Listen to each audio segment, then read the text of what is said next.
मैं doctor Devashish Saldar, assistant professor, department of economics, government Gundadhur, PG college Kondagaon.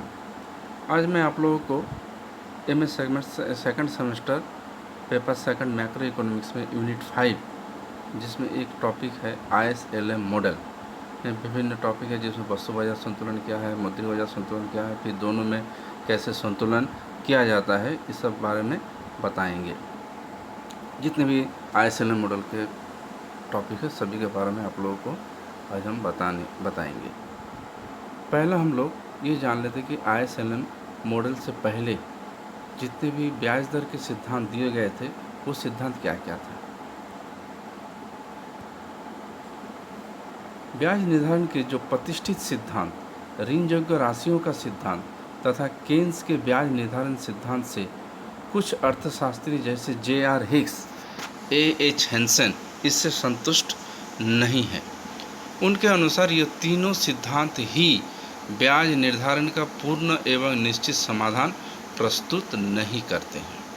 अतएव उन्होंने अपने तरीके से प्रतिष्ठित और केन्स के ब्याज सिद्धांतों का समन्वय किया और इस प्रकार उन्होंने प्रतिष्ठित सिद्धांत से आयस वक्र का व्युत्पन्न किया और केन्स के सिद्धांत से एलम वक्र का उत्पादन किया। फिर उन्होंने इन दोनों वक्रों से आयस और एलम परस्पर क्रिया द्वारा ब्याज दर का निर्धारण किया।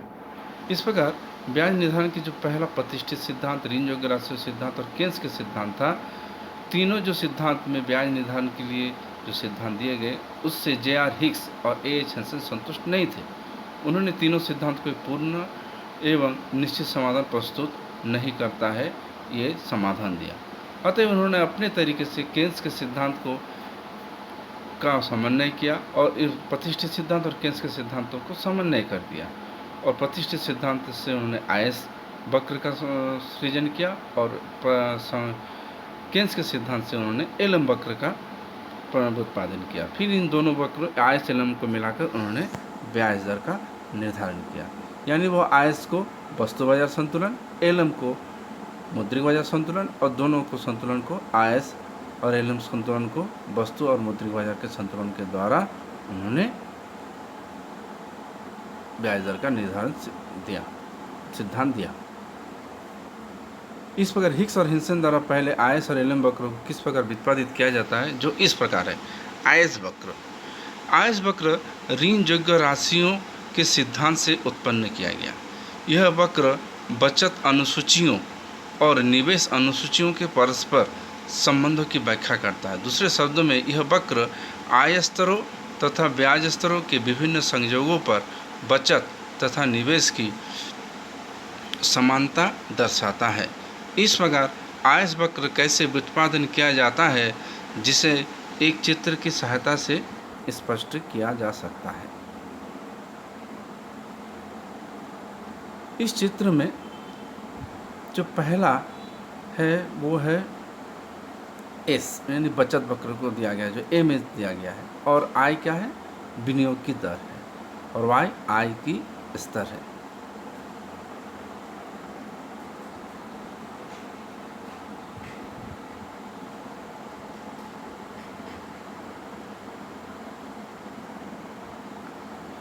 चित्र को हम लोग समझने से पहले एक बार देख लेते हैं। ये जो चित्र क्या है, ये क्या है, एस है। यहाँ पर I1 विनियोग की दर है, I2 भी विनियोग की दर है, I3 भी विनियोग की दर है। I3 क्या है, ब्याज दर है। जैसे ही ब्याज दर कम करके 4% किया जाता है, ब्याज दर कम करके 4%, तो ब्याज विनियोग बढ़ के I3 हो जाता है। और जैसे ही ब्याज दर बढ़ा के 6% किया जाता है, तो विनियोग दर घटा के कितना किया जाता है, I1 पे आ जाता है। ठीक, इसे हम लोग थोड़ा सा नीचे से समझ सकते हैं। जैसे बचत वक्र यह प्रकट करता है कि आय के बढ़ने के साथ साथ बचत भी बढ़ती है, अर्थात बचत आय का बढ़ता हुआ फलन है। बचत आय का बढ़ता हुआ फलन है। ये हम लोग सवाली बातें जानते हैं। जैसे जैसे आय में वृद्धि होगा वैसे वैसे बचत में भी क्या होगा, वृद्धि होते जाएंगे। जैसे जैसे आय बढ़ रहा है, Y1, Y2, Y3, वैसे वैसे बचत में भी E1 E2 की ओर बचत भी में भी वृद्धि हो रही है।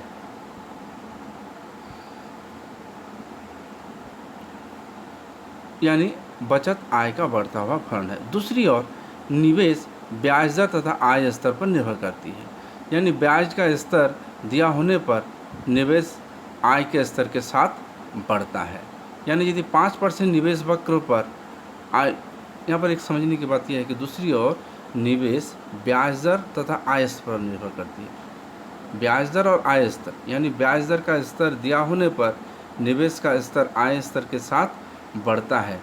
जैसे 5% ब्याज दर निवेश वक्र I2 है। यदि ब्याज की दर 4% कर दी जाती है तो निवेश वक्र ऊपर की ओर सरक कर I3 हो जाएगा, और इसी प्रकार ब्याज दर बढ़कर 6% हो जाती है तो निवेश वक्र नीचे की सरक कर I1 हो जाएगा।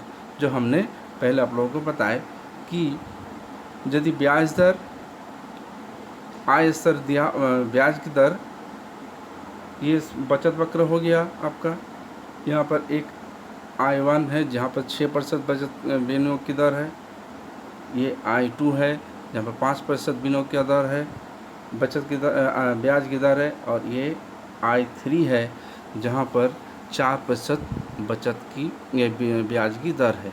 यानी जैसे जैसे बचत ब्याज की दर में कमी होती है और आय का, यदि आय का स्तर 5% है, यहाँ पर जो हम लोग समझे थे कि ब्याज दर का स्तर दिया होने पर निवेश का आय स्तर के साथ बढ़ता है।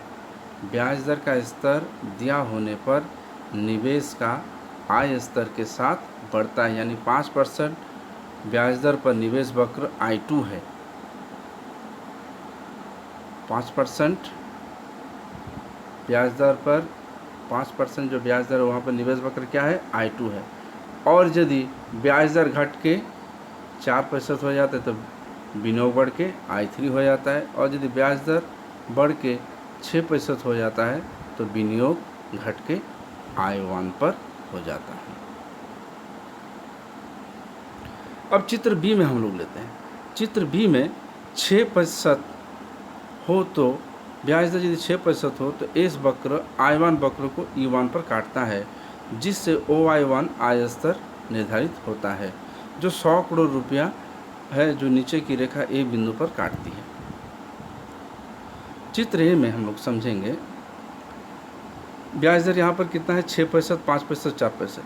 ये जो I1 है ये नीचे की ओर 100 करोड़ दिखा रहा है, I2 नीचे की ओर 200 करोड़ दिखा रहा है, और I3 नीचे की ओर 300 करोड़ दिखा रहा है। जैसे जैसे ब्याज दर 6%, 6%, 5%, 6%, पहले 6%, 5% और 4% होता है, वैसे वैसे विनियोग में क्या होता है, वृद्धि होता है।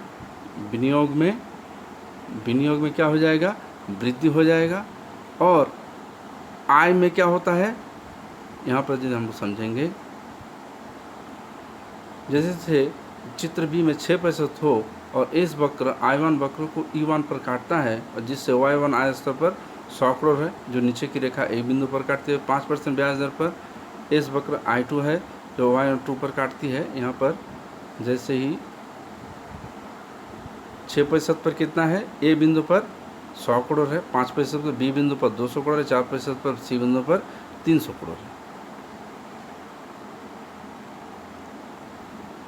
होती है, जो बी बिंदु पर काटती है। इसी प्रकार 4% ब्याज दर पर इस वक्र I3 E3 पर काटता है, जिससे OI3 300 करोड़ आय के निर्धारित होते हैं, जो सी बिंदु पर काटता है।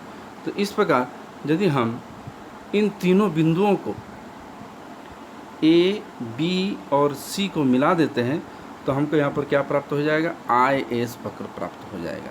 IS वक्र का मतलब यहाँ पर ये हम समझ सकते हैं कि IS वक्र से हम जो ये है कि बाएं से दाएं नीचे की ओर ढालू होता है, क्योंकि ब्याज की दर गिरने से के साथ साथ निवेश में वृद्धि होती है, आय में वृद्धि होती है और बचत में भी वृद्धि होती है। तो IS वक्र हमने क्या समझे, यहाँ पर IS वक्र दाएं से बाएं की ओर ढालू होता है, गिरते हुए होता है, बाएं से दाएं की ओर गिरते हुए होता है, जिसका मतलब होता है कि जैसे जैसे ब्याज दर में कमी होते जाएगा, विनियोग में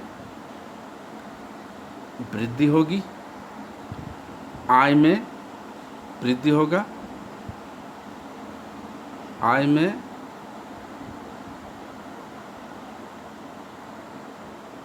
Y1,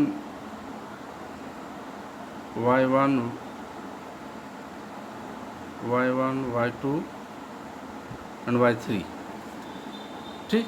और बचत में भी E1 से बढ़कर E2, E3 की ओर वृद्धि होगा।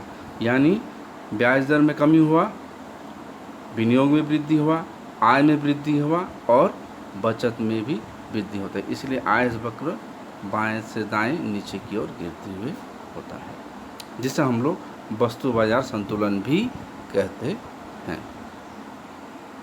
इसकी अगली भाग हम लोग नेक्स्ट भाग में पढ़ेंगे।